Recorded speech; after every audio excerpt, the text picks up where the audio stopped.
Assalamualaikum warahmatullahi wabarakatuh. Jika kita ingin masuk ke daerah kekuasaan orang atau hak orang lain, tentunya kita harus izin.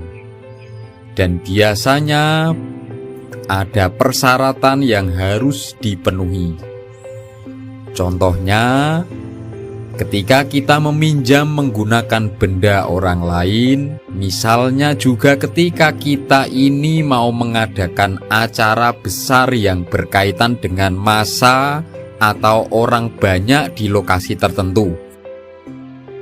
Pastinya kita harus ada izin dan dari pemangku kekuasaan atau badan yang punya tanggung jawab terhadap lokasi tersebut. Dan juga ada aturan-aturan, ada perjanjian yang harus dipenuhi juga. Dan ketika ada perjanjian yang dilanggar, tentunya akan ada konsekuensi atau resiko yang harus diterima. Lalu, apa kaitannya dengan tanah Jawa dan Nusantara yang akan terjadi terutama di Pulau Jawa pada tahun 2023 hingga 2025, ketika pertama kali Islam akan disebarluaskan ajarannya oleh para wali di tanah Jawa, itu kan ada perjanjian yang dibuat kesepakatan dengan danyang tanah Jawa, dengan leluhur Jawa, yaitu Eyang Sabdo Palon atau Ki Semar Bodronoyo, ada juga yang menyebut Eyang Ismoyo. Mengapa bisa sepakat? Karena para wali dari tanah Arab masuk ke Jawa menawarkan ajaran syariat yang bisa menjadi pelengkap ajaran atau pemahaman Jawa, yaitu ilmu kasunyatan atau ilmu hakikat, ilmu sangkan paraning dumadi. Itu adalah ilmu Jawa dan syariat Islam dianggap akan menjadi pelengkapnya. Dengan ditambah syariat, maka orang Jawa akan semakin lengkap dalam menyikapi kehidupan ke depannya. Dan setelah dianggap syariat Islam akan menjadi pelengkap dan penyempurna bagi peradaban orang Jawa dalam berkembang, dalam membangun peradaban, lalu berikutnya ada persyaratan yang dibuat. Ada syarat perjanjian dari kesepakatan Sabdo Palon dengan wali tersebut. Apa syaratnya? Syaratnya adalah Arab digarap, Jawa digowo. Artinya Arab diajarkan, Jawa tetap dibawa. Maknanya adalah ajaran dari Arab, yaitu agama atau syariat Islam, boleh disebarluaskan di Nusantara, tetapi budaya luhur Jawa dan adat istiadatnya tetap harus dibawa juga. Makanya salah satu keberhasilan syiar Islam di Jawa atau di Nusantara yang efektif adalah menggunakan kebudayaan Jawa, seperti yang dilakukan Kanjeng Sunan Kalijogo atau Sunan Kalijaga, menggunakan wayang kulit, menggunakan musik gamelan, menggunakan tembang-tembang. Artinya, budaya, adat, dan istiadat digunakan sebagai alat berdakwah. Bisa juga itu dianggap sebagai penggabungan. Karena memang tujuan yang penting adalah isi dari syariat itu dapat diterima masyarakat Jawa dengan baik, tanpa menghilangkan adat istiadat dan keluhuran ajaran Jawa. Karena tujuannya syiar, bukan tujuannya untuk menjajah Jawa. Itu yang perlu diingat-ingat. Tetapi semakin ke sini, apa yang terjadi di Jawa dan Nusantara? Apakah yang terjadi masih berjalan sesuai dengan isi kesepakatan dan perjanjian Sabdo Palon? Faktanya sekarang yang terjadi, banyak yang membenturkan agama Islam, syariat Islam dengan budaya Jawa, adat istiadat dan ajaran leluhur Jawa. Mereka yang seharusnya tinggal merasakan enaknya, tidak usah susah payah berjuang menyebarkan syariat Islam, malah membenturkan agama dengan jati diri, dengan ajaran dan kebudayaan Nusantara.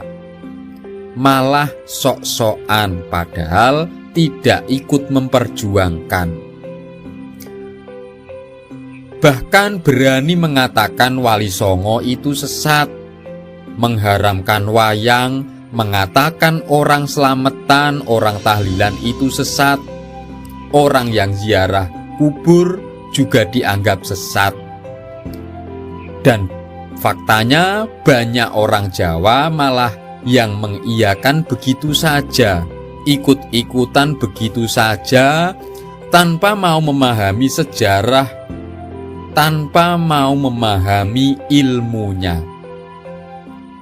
Atau bisa dikatakan mung ela-elu, anut guru byuk ora ngerti rembug.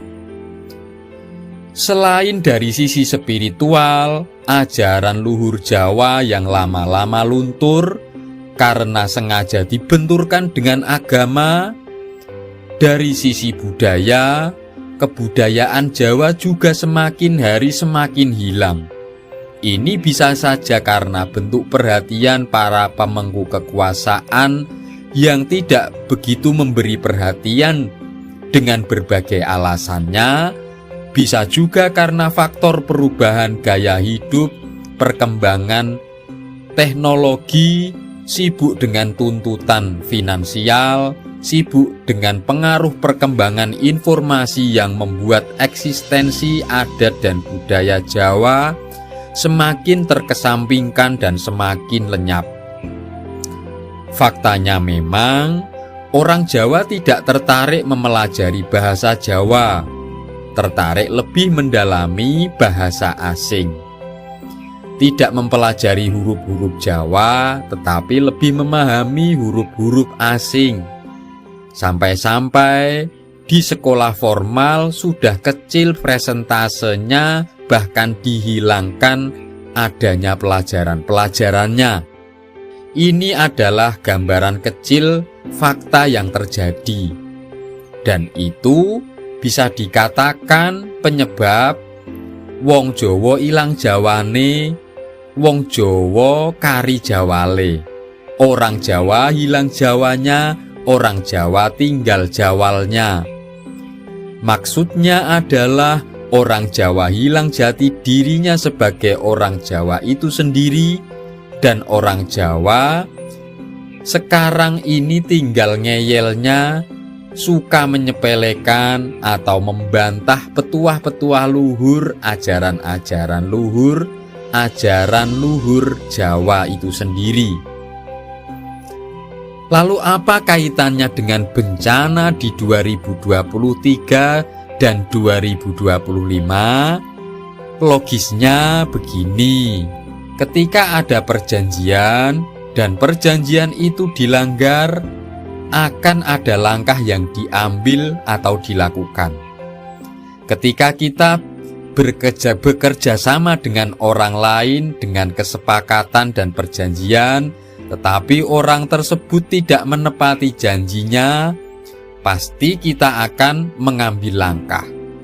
Ibarat kita mempersilahkan orang asing mengontrak rumah kita, berdiam di rumah kita, menetap di rumah kita, tetapi malah merusak rumah kita, mengubah bangunan, dan malah seenaknya merusak barang-barang yang ada di dalamnya.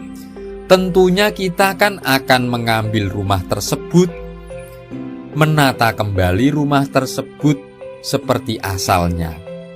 Nah, begitu juga ketika bumi Nusantara, khususnya di Jawa, ketika kita hidup di atas bumi Nusantara di Jawa, tetapi malah kita merusak bumi dan alam Jawa. Perilaku kita juga tidak lagi berperilaku berbudi pekerti sebagaimana orang Jawa yang berbudi luhur, berbudi pekerti mulia. Tidak menggunakan lagi moralitas dalam kehidupan.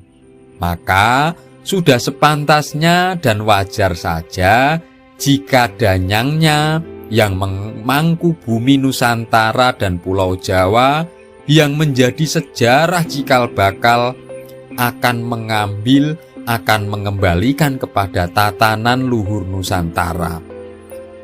Dan peringatan dengan berbagai macam gejolak alam dan bencana-bencana yang ada, juga kejadian bencana-bencana yang menjadi proses penyeimbangan alam kembali, juga bentuk teguran dan peringatan menuju kembali pada peradaban atau tatanan jati diri Jawa itu sendiri.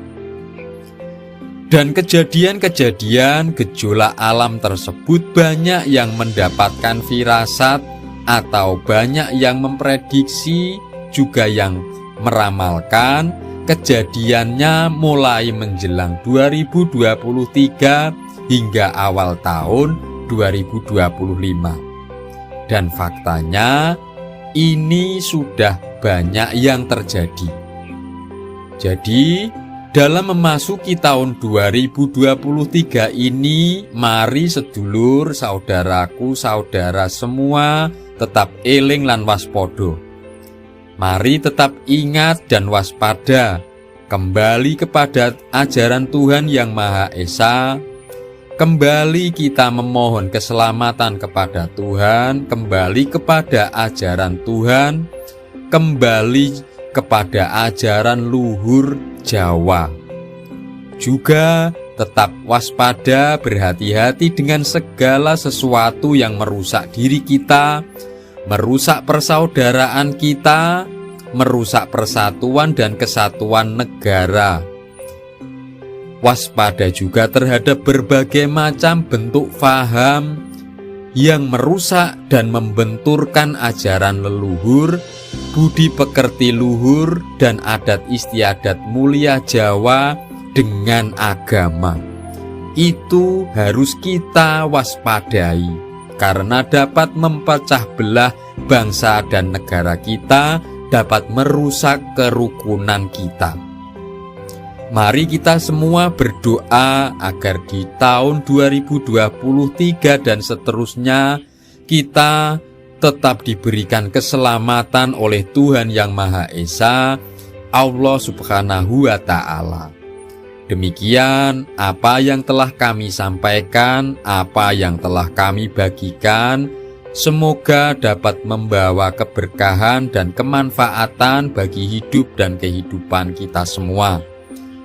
Keselamatan, kesejahteraan, dan keberkahan semoga senantiasa terlimpahkan untuk kita semua. Wassalamualaikum warahmatullahi wabarakatuh.